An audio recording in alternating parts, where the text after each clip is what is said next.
Üstünde ne kadar insan yaşadığı konusunda ortak bir karara varılamayan şehir. İstanbul. Kimi 15, kimi 20 milyon insan yaşadığını söylüyor. Nüfusun neredeyse tamamını 1950'li yıllardan bu yana başka şehirlerden gelen insanlar oluşturuyor.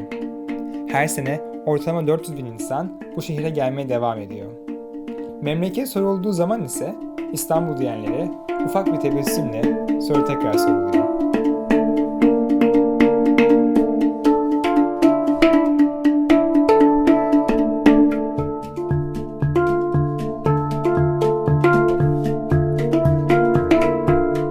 1950'lerde nüfus hareketinin Türkiye'de önemli bir kırılma noktası yaşadığını söyleyebiliriz.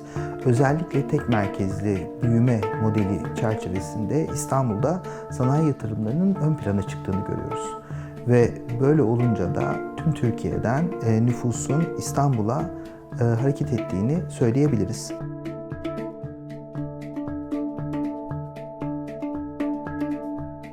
İstanbul, içinde bulunduğu ülkemiz itibariyle göç konusunda çalışılacak ve değerlendirilecek en önemli kentimizdir diyebilirim.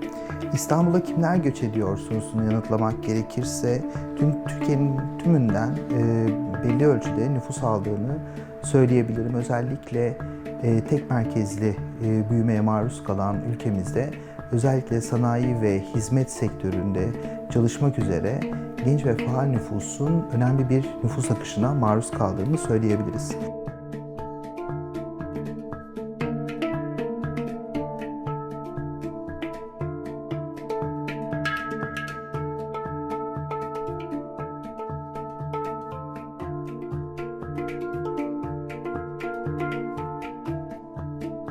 Birkaç sayısal nüfus büyüklüğüne yönelik bilgi vermek isterim. 1950'li yıllarda Türkiye'nin nüfusu 121 milyonken 2010'lu yıllara geldiğimizde bu sayı 72 milyona yaklaşmış vaziyetteydi. Ve %25 olan kentli nüfus oranı %75'e doğru yükseldi.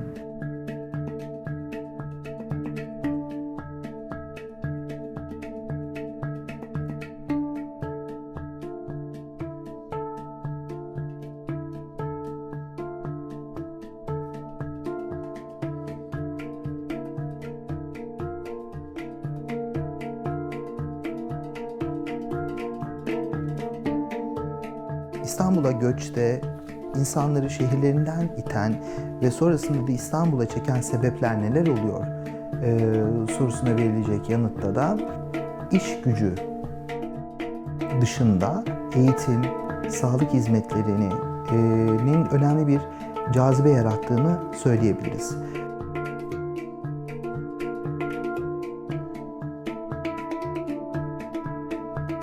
Özellikle İstanbul'daki üniversite başta olmak üzere eğitim kurumlarının sayısının fazlalığı, Anadolu'daki diğer kentsel hizmetlerin yetersizliği de İstanbul'a olan göç hareketini ivmelendiren bir konu olduğunu söyleyebiliriz.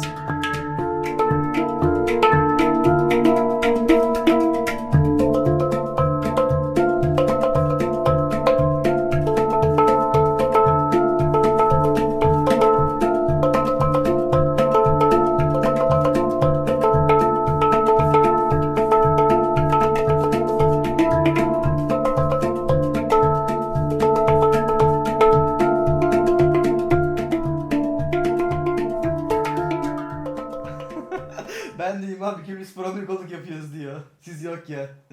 Şu Emre var ya kardeşi.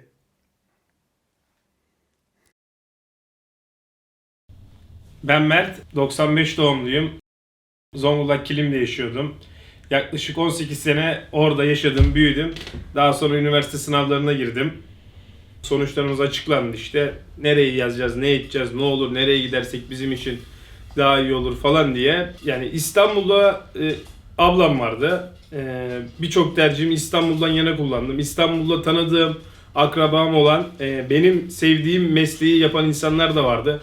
Bana burada daha iyi yardımcı olacakları için İstanbul'da yazdım üniversitelerimi. Bu yüzden İstanbul'a tercihlerimin hepsini kullandım diyebilirim.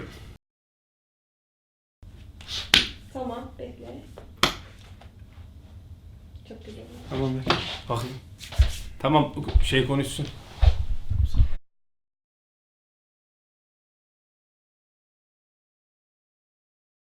Merhabalar, ben Berk. Ben de Zonguldak Kilim doğumluyum. Mert'le çocukluk arkadaşıyız.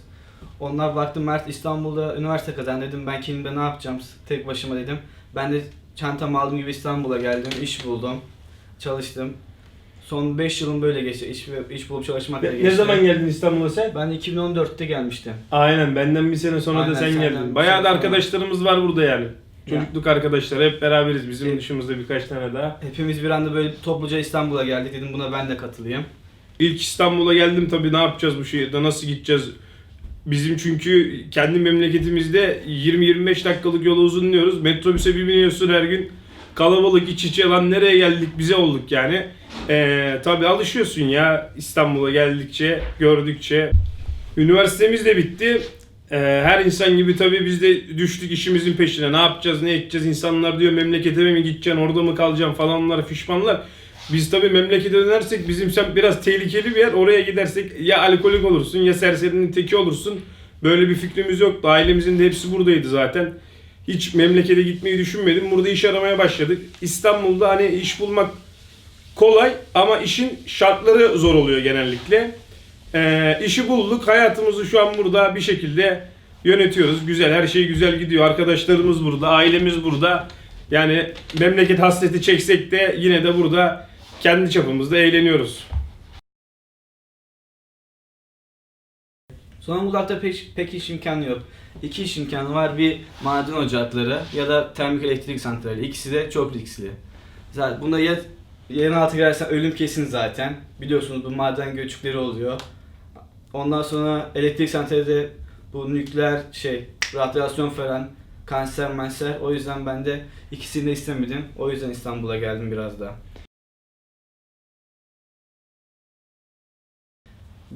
Bize de başka insanlar kızıyordur. Ben nasıl başkasına kızıyorsam onlar da bana kızıyordur ama yapacak bir şey yok işte, hayat şartları. İstanbul'da yaşıyoruz.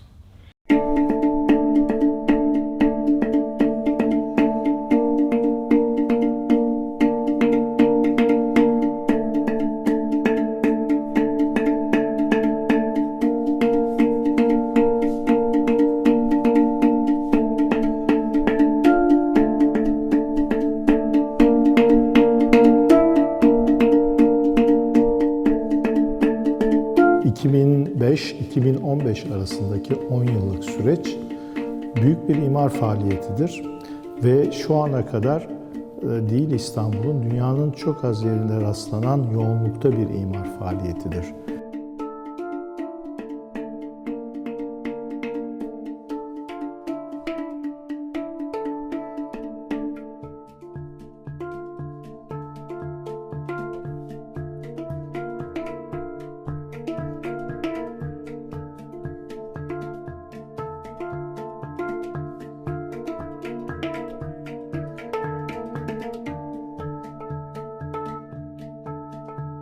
Kentin büyüme modeli çerçevesinde çepere doğru olan bu genişleme kimi zaman planlı yollarla gerçekleşirken biraz önce de dediğim gibi informal yani plansız yapılaşmaya dayalı olarak yağ lekesi modeli gibi de tarif edebileceğimiz bir büyümeye maruz kalmıştır. Kent doğu ve batı ekseninde banliyö hatları boyunca genişlerken kuzeyde de kuzey ormanlarını tehdit altına alabilecek kimi saçaklanmalara neden olmuştur.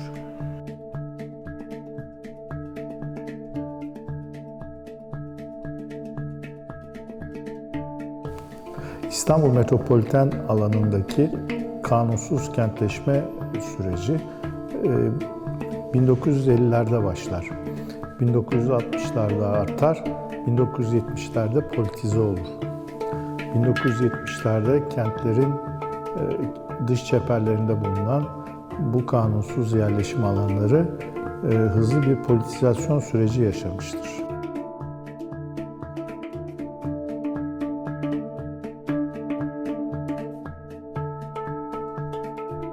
Tabii 1970'li yılların ateşli politik ortamında bu simbiyosis iki tarafça da kullanılmıştır. Hem siyaset, kanunsuz kentleşme alanlarında büyük oy depoları yaratmıştır. kanunsuz kentleşme alanları da bu alanlarda tutunabilmek için gerekli olan siyasi desteği sağlamıştır. 1980 darbesinden sonra durum bir farklılaşma gösteriyor. Özal devri ekonomi ortamında bu alanların bir çeşit mülkiyete dönüştürülmesiyle beraber farklı bir siyasi süreç başlıyor. Burarsız da bir politik değişim yaşayarak daha çok sağ merkezli oy depoları haline dönüşmeye başlıyor. 1990'ların sonunda gerçekleşen Marmara depremi ile beraber İstanbul'da bu kaçak alanların farklı bir yönden sorgulanma süreci başladı. Ve bu alanların siyasi bir risk yaratmadan nasıl risksiz ve sorunsuz yaşanabilir yerler haline getirilmesiyle ilgili araştırmalar başladı. 2000'li yıllar bu araştırmaların gelişme sürecini gösterir.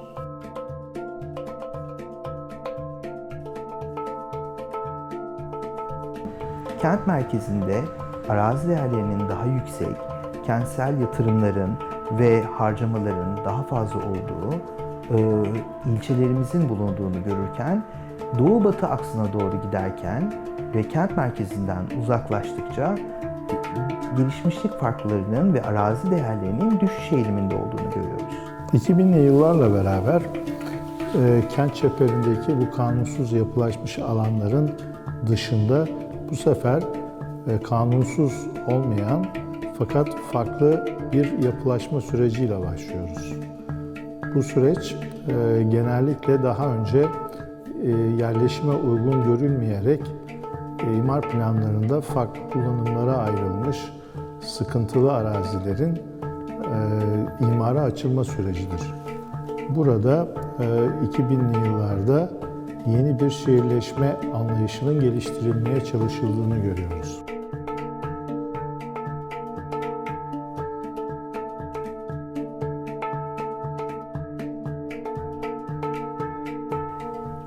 Eski kent merkezinin kentin ağırlık merkezi olan Tarihi Yarımada'da ve Beyoğlu'nda bulunuyor oluşu ve kuzey doğrultusunda yeni finansal ve iş sektörü için önemli bir doğrultuya kavuşuyor olması bu doğu-batı yönündeki gelişme aksının önemini iyice vurguluyor.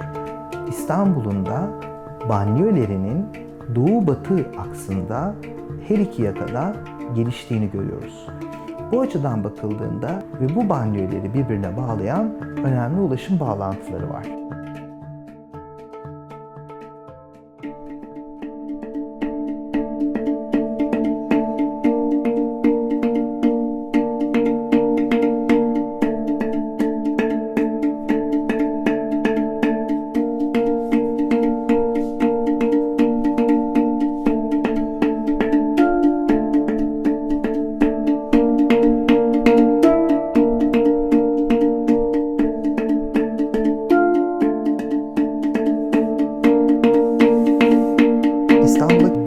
Özellikle Avrupa yakası banliyösünü besleyen en önemli toplu taşıma olanağının E5 üzerinde kurulu olan metrobüse sağlandığını söyleyebiliyoruz.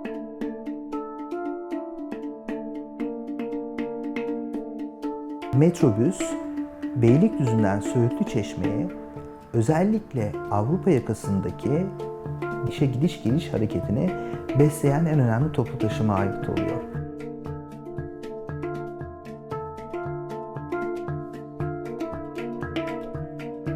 Tabii İstanbul metropoliten alanı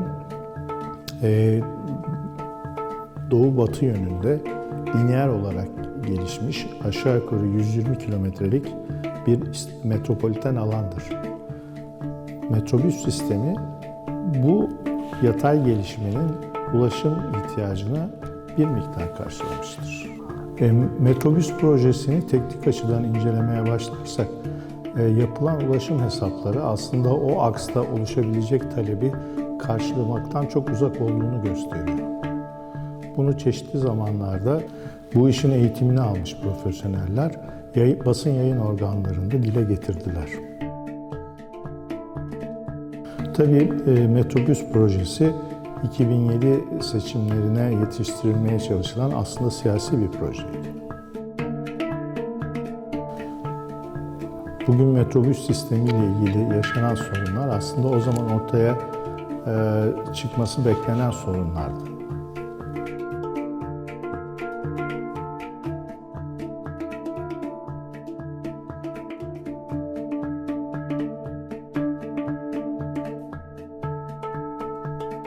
Bu aksta aslında daha organize ve daha büyük kapasitelere ulaşma imkanı olan farklı sistemler denenmeliydi. Tabii ki bu zaman ve maliyet açısından farklı yönlere gidebilecek bazı sıkıntılar çıkarabilirdi.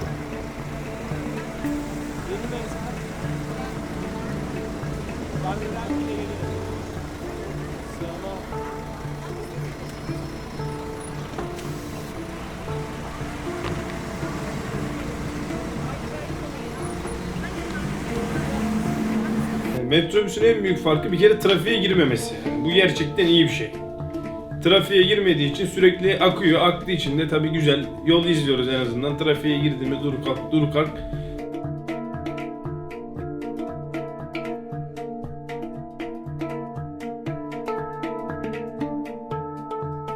Metrobüse bir kere bindiğimiz zaman işte Asya'dan başlıyoruz Avrupa'nın bir ucuna kadar. Avrupa'nın bir ucundan bindiğimiz zaman Asya'nın bir ucuna kadar gidiyoruz. Metrobüs hani ulaşım güzergahı olarak, hattı olarak bayağı geniş bir hat. Yani bu insanları çok işte tercih etmesine sağlıyor. Otobüsten gitmeye çalışsanız hani otobüs işte Zincirlikuyu'da in, Zincirlikuyu'dan Çok bir aktarma otobüse daha bin. Aynen. Bayağı bir aktarma yapıyorsun. Ama metrobüs öyle değil. Çeşmeden bir biniyorsun. İşte Beylikdüzü'ne kadar gidiyor yani. Aslında metrobüs hattı daha önce o aksta yer alan başka bir ulaşım sistemini yani E5 karayolunu uluslararası standartların dışına çıkardı. Proje maliyetleri nedeniyle yer yer şeritler daraltıldı, emniyet şeritleri ortadan kaldırıldı ve pek çok yeni sıkıntı ortaya çıktı. Halbuki bunun yerine zemin altından aynı aksı çok daha kuvvetli taşıma gücüne sahip başka bir sistemle bağlansaydı çok daha olumlu sonuçlar ortaya çıkabilirdi.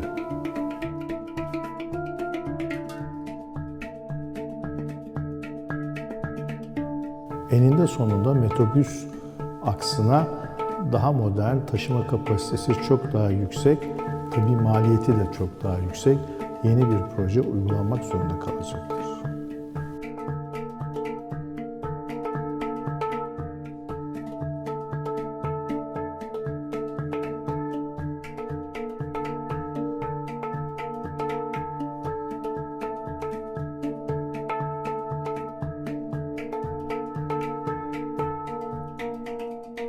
Çok kalabalık oluyor. İnsan iç içe, kimin eli kimin cebinde belli değil. Böyle sürekli insanlara yalışıksın, değiyorsun. Oran değiyor, buran değiyor. İnsanlara yanlış anlaşılmamak için şekilden şekle giriyorsun. Çok sıkışık ve çok pis kokuyor. Yemin ediyorum geçen gün adam sarımsak yemiş. Ensemde o sarımsak kokusunu hissediyorum. Enseme doğru böyle üflüyor ya. Çok midem bulanmıştı. Zonguldak'ta böyle bir şey yok çünkü Zonguldak az insan var. Çok az. Bir yerden bir yere gidiyorsun, otobüs boş. Ondan sonra mesafeler yakın, 15-20 dakika uzak mesafe. Bu somut anlamları dışında metrobüsün soyut anlamları da var. Metrobüs artık İstanbul'un bir simgesi. Metrobüs Türkiye'de sadece İstanbul'da var. Bu sebeple şehirle ve şehirlilerle anılması çok normal. Fakat fiziki olarak varoluşu dışında bence onu simge haline dönüştüren şehir ve metrobüsün soyut anlamda da bir eşleşme içine girmeleri. İstanbul'a mecbur olma hali, burada çalışmaya, yaşamaya, dolayısıyla metrobüse mecbur olma haline dönüştü.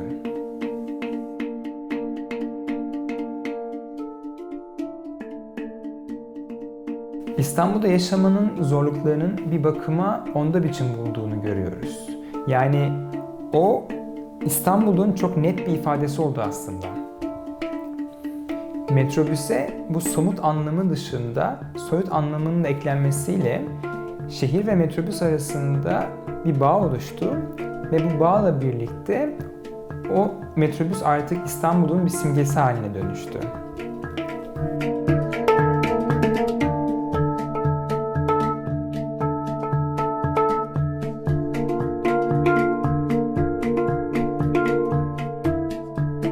Bizler metrobüsle her gün aslında 1950'li yıllardan bugüne gelen İstanbul'daki dönüşümün boyutlarına ve karmaşasına yolculuk ediyoruz.